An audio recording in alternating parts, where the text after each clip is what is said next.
Yo, what is up guys? This is Digi Down Under's first ever video. And in today's video, I'm going to bring to you guys my 7-0 day one of the most recent Oceania Digi Fest held in Brisbane at the Brisbane Convention Centre. Played blue hybrids. I was the one to go undefeated for the day, ending the day with 7-0.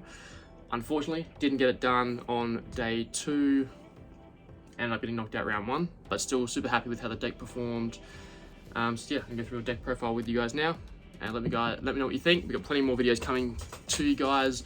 It's gonna be this video channel is gonna be part of it. It's gonna be me, another guy Ollie who finished 3rd overall at Digi Fest, Zach who also finished 12th overall. This is after the Swiss rounds, obviously I'm talking about, and Jordan and Ben who also we play Digimon with maybe a special appearance of Nick, but maybe not. Alright, so starting with the deck profile, so starting with the eggs, we've obviously got, so I was running 4 Upa. I think being able to, I'm also running 1 Kiaramons, but being able to constantly proc your Upas, whether that's once if it survives, twice, 2-3 times, and get that draw consistently happening, especially though we're trashing sources. There's going to be always a Digimon, whether it's even Boko, Siako, Gazimon, whatever it is, without a source, we can proc that draw. I found that with some testing, Kiaramon, it did proc with the draw, but obviously once there's no more sources, you can't use it, and you sort of want that consistent draw power, so that's why I chose 4 Upa to 1 Kiaramon. Moving on from the eggs, going to a level 3s. So first up, I'm running 2 Siakomon. I'll also go at the end, you guys go through like what my side deck was, so don't sort of freak out if I'm running something or not running something right away in this deck list. 2 Siakomon. I feel like the Beowulf in the mirror match, or even the Jet Sylphies in the yellow matchup, it's so important to shut down.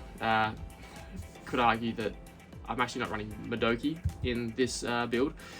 Running this instead, I think it's more important. Madoki is good against blue, but also didn't want to build my entire deck around purely playing against blue. So running 2 of those, explain other stuff after anyway.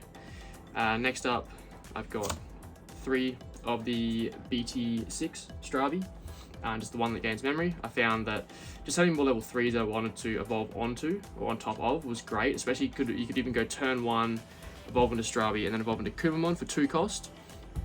At least next turn, what you can do is you can promote, swing with the Kumamon, gain the memory of the Stravi, and you're sort of almost guaranteed gaining a memory at the start of that second turn, or even another turn later in the game as well.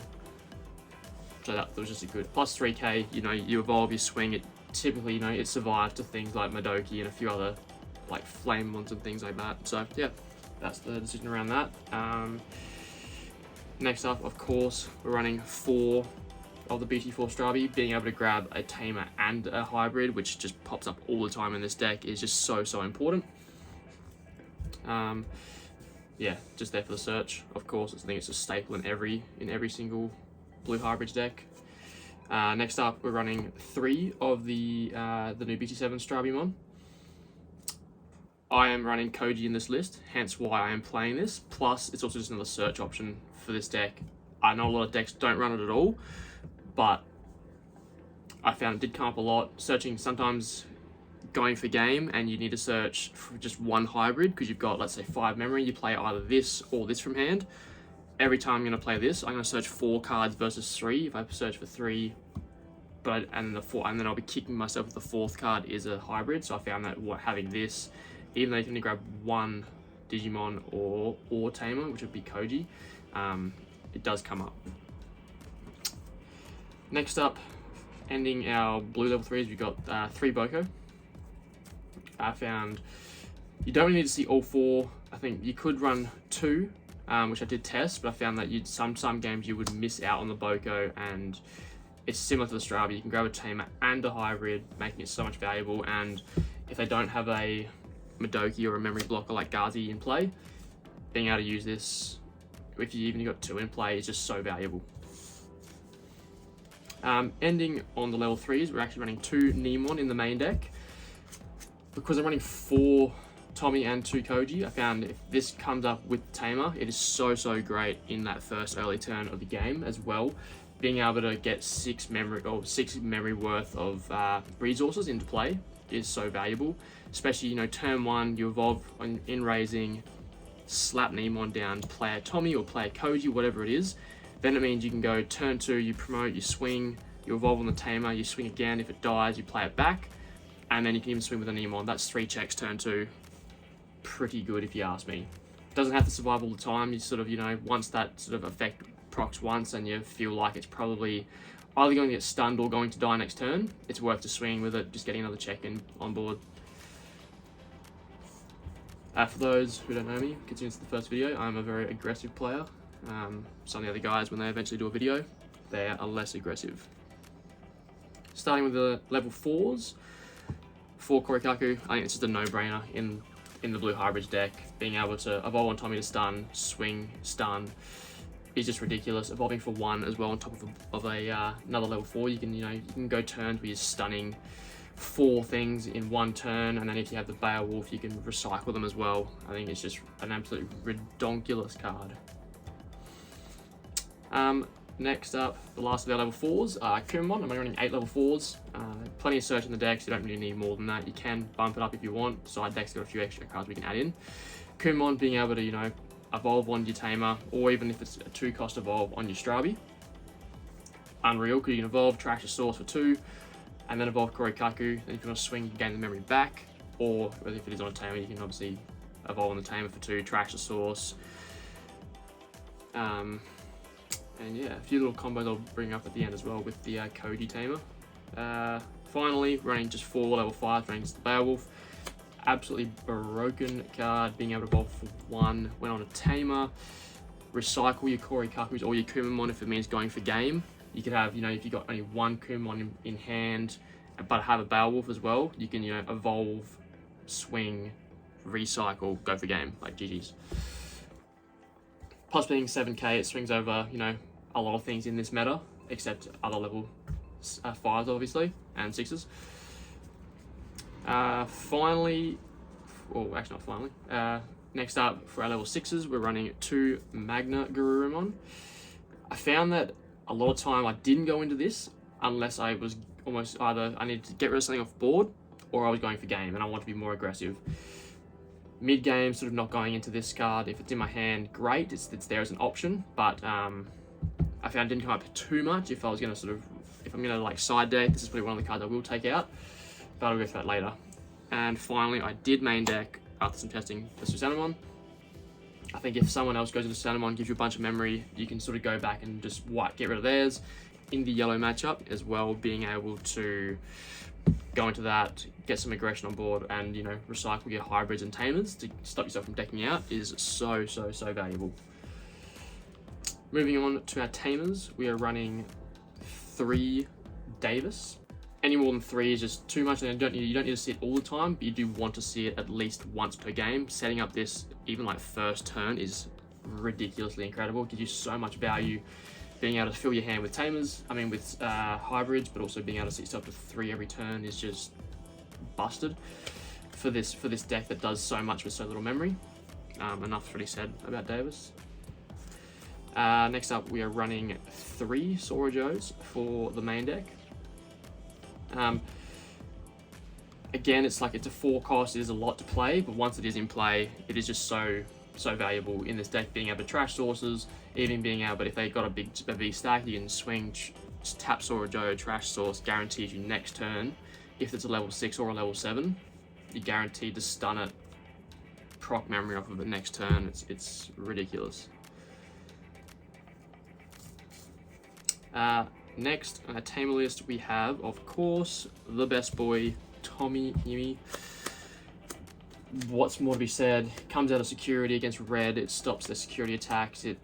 You play it for 3 in trash sources. It guarantees you to proc more Sorajo next turn. But then also the inherited of being able to, you know, evolve in a Korikaku to stun something and then swing with that Digimon, stunning something else again is just busted. The best play I can sort of think is you go into whatever it is on top of this. With this in play, you swing, it dies, bang, you've played Tommy again. Like, ridiculous. And finally, rounding out our hybrids, I am running 2 Koji. I found it does come up with a fair bit, being able to evolve for 2 with a like Korokaka or Akuma, and then it basically makes your Beowulf free because you swing, bounce the Digimon back, and then you proc the game in 1 memory.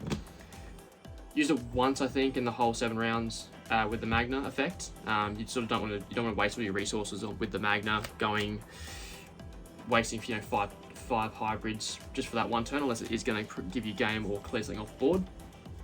Another really cool trick though as well is if you do have, for example, if you've got that in play from the last turn and you do have something else with Upa on board, you swing with Upa, you swing, draw for Upa's effect, which then will proc the Koji effect to gain your memory because a card is added to your hand by an effect. So even though it has nothing under it, so you can't like swing and bounce something back, you can still swing with something else with Upa under it and gain that 1 memory back. Pretty cool. Didn't come up heaps, but it is something to think about. Don't think that because Beowulf's no longer on top of it or your Magna stack has nothing left in it, you can still proc the effect. Option cards, we are running 2 Hammer Spark. At some stages I bumped it to 4, a few stages I bumped it out to 0. I think just big thing for me is coming out security and passing turn. It's just ridiculous, especially if those red hybrid players that just swing for 3, 4, 5 checks. And even yellow, if they're going for game with all their hybrids, it pops out and it almost, guarantees you another turn, which can also be game. Of course, we're running 1 Ice Wall. I think that's enough said on that. That's pretty self-explanatory. Main deck Supreme Cannon, I think absolutely insane card for this meta. People are trying to park Siakos, Madokis, Gazimon, all those level Bokos, all that in play. Being able to play this for 3 cost is absolutely mental. You just wipe that entire board back to the hand. That's all those resources gone to hand for 3 cost. And sometimes if you've got enough memory, you send back their Gazi or their Madoki and their Siako back to hand. Allows you to extend your turn, going into stuff for free with your Bokos or your Beowulfs or whatever it is. And I've actually, through playing in the tournament, I would love to have bumped that up to 2. And finally, rounding it off, we have 2 Howling Memory Boost. Again, just more stun, more source removal. Absolutely busted. Would happily bump this up to 3 if I could find the space. But at 2 it was still just was unreal. Moving into our side deck. Yes, I know everyone's probably thinking, bro, you don't run Madoki. I do. I put it in my side deck. 2 of them in the side deck. I want to see it. I don't want to see 4 of it. I know a lot of decks running 4, but personally, the only deck that gains memory is either Jesmon, which I didn't play against because Jesmon sucks. I'm joking, it doesn't suck, but it's just, you don't really have to stop their CLs, really. If the deck's even playing it these days, most people just play the Blonks. Good against the blue matchup, but also you want to still maintain your board aggression. You want to still do what you want to do with your hybrids in your blue deck. So I think seeing 2 of, if you see it once or twice, perfect. Also bumped Siako. Like I said, I think Siako is better for this matchup and other hybrid matchups as well. Being able, especially yellow, the Jet Silkies. Siako up to 3 was a nuts. Really, really good coming up. I think 4 is too much again. Level 4s, I bumped Kendo in. Sometimes you want to go for the hybrid plus the Beowulf play, but you don't have the memory to do it. Being able to Kendo for 3 instead and send that memory blocker or that evolution cost blocker back to the hand is just so valuable sometimes. It makes them have to play it again if they want to use it again. Next, in terms of Tamers, I've bumped Koji up to 3 and also Sora Joe up to 4. Reason for these 2 being in there is more for that yellow matchup, being able to, if they're gonna go wide with Tamers, it's just you may as well take your time in setting up. Getting more of these in play guarantees you more memory, and also if I'm putting Koji, I'm gonna put in another Magna.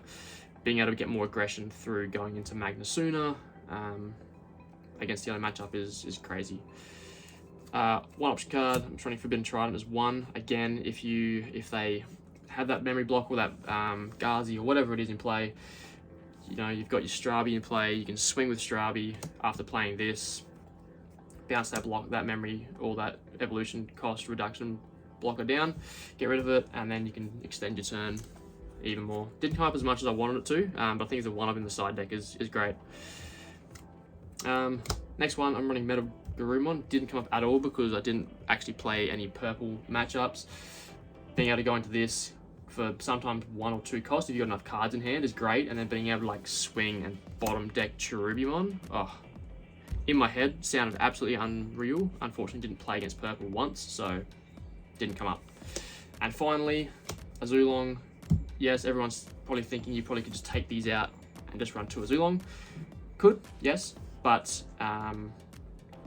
in the blue matchup, I mean, people don't, blue matchup especially, which I was playing for in the tournament, not people aren't going too wide in the matchup, so I didn't want to main deck it, but it did come up a lot.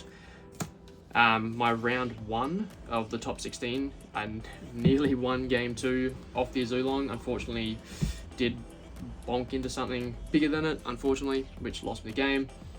But yeah, very, very clutch, especially in those late games where you could, you know, they got 4 security to your 1 and you need to really get through their security, and they've got a wide board. Absolutely insane to be able to go for game when you think you're behind. Cool, and that wraps up the deck profile. Hope you guys enjoyed that. That was my 7-0 list, which I was super happy with. Might make a few changes based on how the tournament went, but overall, yeah, super happy. If you guys have any suggestions or any questions, feel free to leave it in the comments below. Hit subscribe. This is our first video. Going to try and upload as much as we can. We've got plenty of content coming, some exciting stuff coming from our locals as well, which we'll start uploading. But yeah, hope you guys enjoyed it, and we'll see you guys in the next one. Peace.